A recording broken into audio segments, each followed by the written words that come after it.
Hello, Uncle Garrett here. I hope you're doing very well. Today, I want to talk to you about sex before marriage. Is it a good thing? Are there any downsides? Is it just having fun and no harm? Today, I want to answer that question. First, I want to say that my goal is to help you find the happiest and most fulfilled life that you can. I want you to fall in love and be with someone your whole life and their whole life. I want you to be with someone who truly loves you deeply and cares about you, and you love and care about him or her. I want you to have a happy, fulfilled life and hopefully children who you love and they love you. Conversely, I want to help you avoid a failed marriage.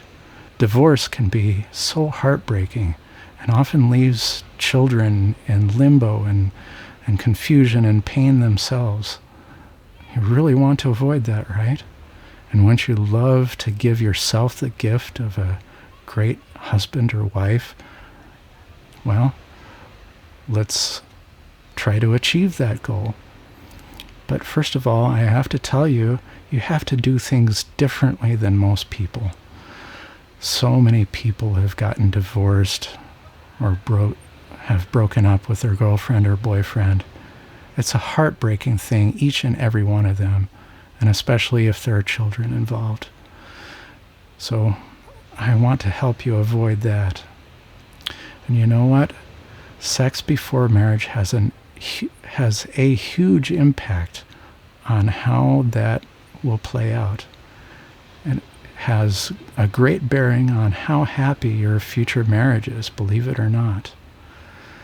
Why? That's because, well, bonds are everything. We're social creatures and we depend on bonds. And the act of sex bonds people. When people have sex, a hormone called oxytocin is released. Oxytocin is a hormone that's very powerful, and it tells you, your brain, that you love this person, you have to stay with them no matter what. And then if you have sex and all that oxytocin is released, and then later on you break up, you're training your mind and your body to ignore the effects of that oxytocin. You're training it to not bond as much as you could if you have only had sex with your life partner. That's an important thing.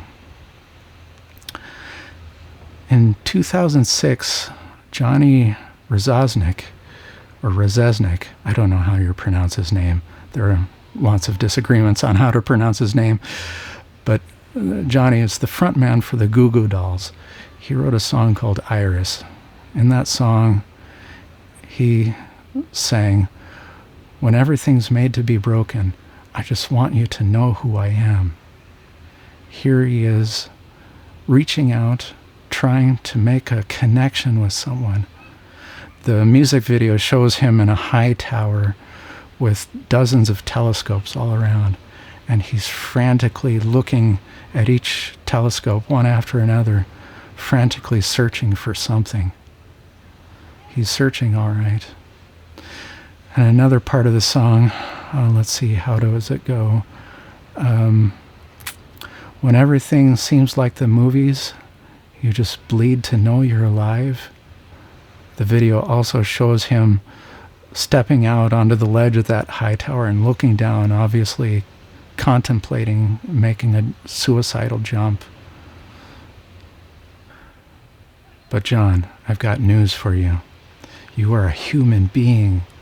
You are made to grow spiritually and mentally. You're made to love deeply and thrive. And that's what a deep sexual and marital bond can do for you. Now you may ask, what if I want to get married later? I want to get maybe a graduate degree and maybe get established in a job first. Well, according to a study, and I'll put the link in the description, that's been done. The couples who get married later in their 20s or even 30s report about the same marital satisfaction as those who get married earlier, like in their early to mid 20s. But there is a difference in sexual satisfaction. Those couples who get married earlier report significantly greater sexual satisfaction. And so maybe that's one of the main messages I want to give to you today. The really great sex, the sex you just enjoy so much, is sex in marriage.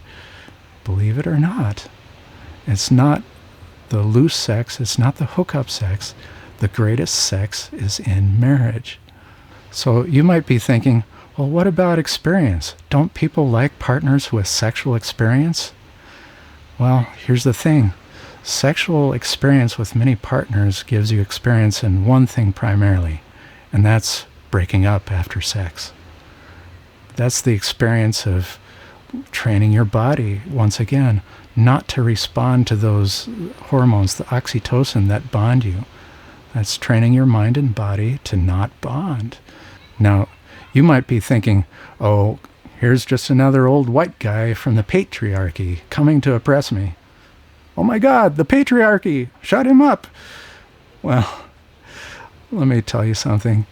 There are far more dangerous people than what you might think of as the patriarchy, and that's the sexuarchy. The sexuarchy are a group of people who want to rule you sexually. They want you to make your body available to them sexually, and they don't care about you or the emotional mess that it leaves you in. The sexuarchy are the real misogynists. They're the ones who will give you advice that will end up breaking your heart and giving you a miserable life. The patriarchy is just a pejorative term. And in reality, the traditional values, the ones that value marriage, they're there for a reason. They aren't there just to oppress you. They're there because through the ages, this is what people have found works best. This is what people have figured out, that people are the happiest if they follow this path. So don't throw away this age-old wisdom just because maybe you want to have a little fun before marriage. It's not worth it. So to further illustrate this, let's look at two different life paths. I know there are as many life paths as there are people, but let's consider two different archetypes, two different archetype of life paths. The first is that of a sexually free person. This is someone who in their 20s just enjoys many sexual partners, hookups, has lots of great times with friends, and then in their 30s maybe settle down a little bit, maybe have children, and then because they aren't bonded very much to their partner, they've lost their ability to bond, then divorce comes in their 40s. Now, the children aren't very close either, but in the divorce, they're just devastated, and the children are just incredibly hurt by this. And they drift even further from their parents. And then 50s might come. There might be a second marriage somewhere, but that doesn't last either. They've trained themselves not to bond. And then they become fairly ignored in their older age. From 50 on, they're lonely. They might turn their TV and radio on all day just to have noise in the house. And it's a lonely life. Another more positive archetype is a couple who gets married in their early 20s, maybe mid to late 20s. And because they went into the marriage as virgins, They become very strongly bonded to each other. And because of that, they have children. They might have children still in their 20s, and they're raising those children with love and all the attention that children want. The mother stays home because she knows that's the best for the children. The children are developing their personalities, and they're developing their bonds with their parents early in their life. And those bonds become very strong. Those children trust their parents well throughout their teens and for the rest of their life because of that bond. And the parents stay together, their love grows, they improve themselves for each other, they're happy to do so, and they're happy just to make their partner happy. And then come the grandchildren, because their children have been taught the keys to a successful and happy marriage. The grandchildren come along fairly soon, and the grandchildren just love their grandparents. The children bring the grandchildren to visit the grandparents often because that bond of love is still there and it's still strong.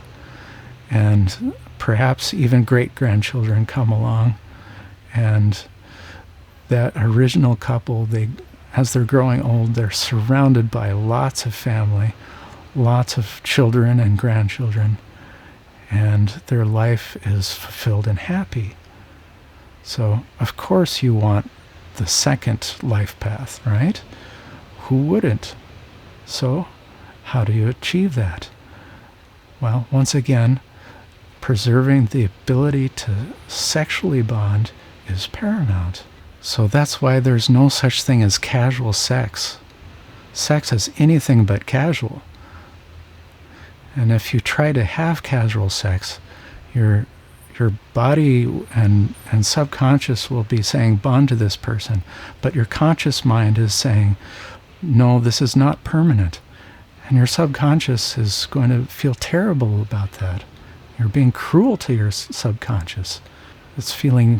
Your subconscious is feeling pain from the cruelty of your conscious mind. And that's when you want to bleed just to know you're alive. Therefore, sex is kind of like tape. If you take tape and you apply it, fresh tape, to clean surfaces, it's going to hold those things together fairly well. On the other hand, if you take tape and stick it on something and then rip it off and put it on and take it off and so on, especially on dirty surfaces, it's not going to stick very well anymore. And that's why sex is like tape. Having sexual partners before marriage is actually deeply hurtful. Just ask the people who have done it. According to the National Survey of Family Growth, women who have had sex before marriage are 5 times more likely to become single mothers. And it gets worse. Women who have had even a single sexual partner outside of marriage are more than twice as likely to have feelings of depression sometime in their life. So why take that risk? Now think about the sexuarchy. They want you to take that risk.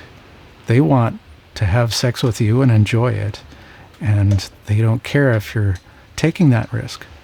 They want you to spin that roulette wheel. Now think about it. Who are the true misogynists? Now just imagine if your boyfriend or girlfriend gave you a gift of a car. Sounds pretty nice, right? But what if that car was an old car that had many thousands of miles on it? The fender is kind of half falling off, the radio is stuck on one station, one of the windows doesn't roll all the way up, the seats and the dashboard are cracked from the sun. And if you complained or expressed anything other than delight, they might say, well, you should be thankful. This car has lots of road experience. Isn't that great? Well, wouldn't it be nice if instead you got a nice, brand new, factory fresh car something with that new car smell, something where the engine runs so smoothly and presses you to the back of your seat when you accelerate. The sound system is Dolby whatever 7.1 surround sound, and it's soft leather seats. Sounds much better, right? Well, you are the gift to your future mate, your future husband or wife. You are that gift. What kind of gift do you want to give? And what if you said, oh, this is a nice new car, but it doesn't have very much road experience? Would you really say that? Of course not. The fact is that sexual experience, like I said before, it only gives you experience in ignoring the bonding that your body is made to give you. And actually having sex with your marriage partner with open communication about your preferences, because everyone is different. Everyone has different things they like about sex. So it's much better to have that with the love of your life, the one who's committed to you, the one who's married to you, than having experience. And delayed gratification is actually a good thing. Starting around 1970, Stanford University started a series of experiments through the years on children. The basic concept in all these experiments is that the child was offered something like a single marshmallow, and they could eat it now, but if they chose to wait a while, chose to wait for the experimenter, the adult, to leave and come back later on, they could get something much more than just a marshmallow. Well, of course, some children chose to eat that marshmallow right away, and some chose to wait. It was hard for them. They were young children, but they waited anyway because they wanted something greater. The thing is, they followed up with many of those children many years later. And what did they find? They found the children who waited, the children who were able to delay gratification, had a much higher success in life. They did much better in their careers and in their love life. So I want you to be one of those who waits for much more than just a single marshmallow. Now I want to talk to the ladies here. Now some ladies might be thinking about the sex trap. That is, if you have sex with your guy, he might be more likely to love you and marry you, right? Well, only young ladies believe that, because the old ladies who have tried it definitely know that doesn't work. The thing is, if you offer sex before marriage just to get him to love you more, it just doesn't work. What it does is it gives him all the benefits with no costs. So why would he commit anything further? He's getting everything he wants, right? So it just doesn't work. Don't try it. If you delay gratification, if you choose to withstand the temptation of sex before marriage, you're actually being faithful to your future spouse. What you're telling your spouse is that I have had the strength of character to resist temptation, and I did it for your benefit. Wouldn't you love to give your future spouse the reassurance that you're able to resist temptation? In your marriage, you will experience temptation. The temptation will be there. But if you have the strength of character, and if you've demonstrated that, you've also trained your own mind to resist that temptation. So it becomes easier and easier, and especially after you're strongly bonded to your spouse. Okay, man, I want to talk to just you guys for a second. The women had their chance, and now it's your turn.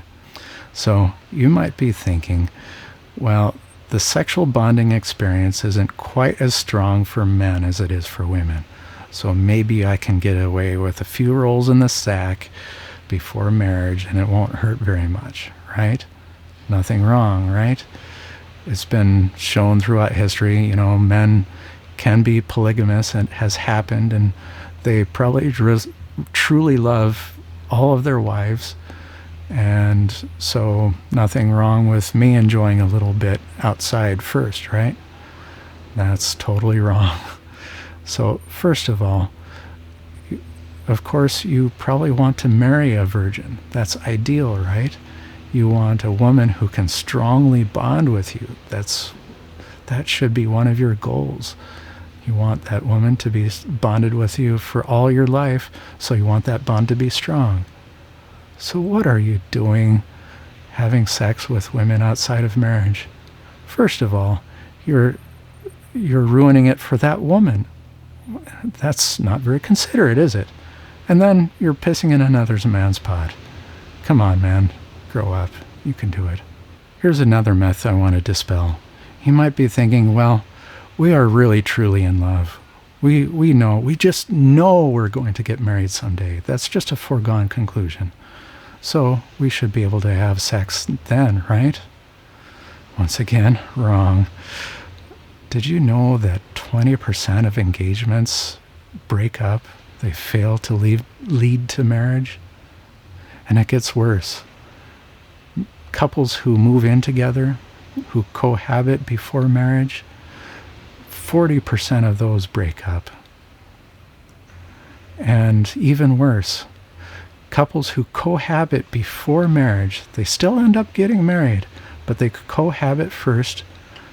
They are 50% more likely to get divorced. You don't want to spin that roulette wheel, do you? Of course not. And think about it. What are you saying to your boyfriend or girlfriend if you move in before marriage? What you're really saying is that I want to play house with you, I want to have sex, and I want to live with you, but I don't want to commit. And I just want to have fun and enjoy you unless someone better comes along. And even worse, if your excuse is, oh, we have to move in together because of financial reasons. We just can't afford to pay for 2 different households. Well, that message is even worse. What you're saying is that, oh, I'll move in with you and we'll play house and have sex just to save money. Come on, that's moving in together is not your only option, even if you're financially tied. You can find roommates, for goodness sake.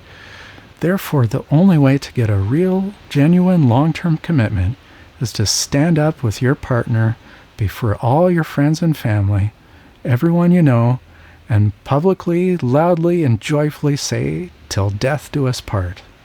In other words, the only real long-term commitment is marriage. And if you don't believe me, if you still want to say, we are fully committed to each other, but we're not married, well, test that out. Do a thought experiment. Okay? Just get married. Set the date next week. See how that feels. Try it on. Now, does it feel like, oh boy, oh wow, that's a big step? That means you're not fully committed. So in summary, strong bonds are the key to a strong relationship, a lifelong love, while weak bonds can easily lead to divorce, breakup, and heartbreak and loneliness. Multiple partners trains your mind and body to break those bonds and weaken those bonds and ignore the oxytocin that your body produces to build those bonds. And your mind can become resistant to that oxytocin. Finally, I hope you can lend us some of your support. My wife and I worked very hard on these videos and their accompanying blogs. This is a labor of love that we do for your benefit. We're hoping that you out there can turn towards this life of lifelong love and fulfillment and contentment and full of kindness and caring. We hope you can do this, and we hope you can share it with your friends. Like this video, subscribe to this channel for more helpful advice, and I hope to see you again soon. So until next time, this is Uncle Garrett. Goodbye.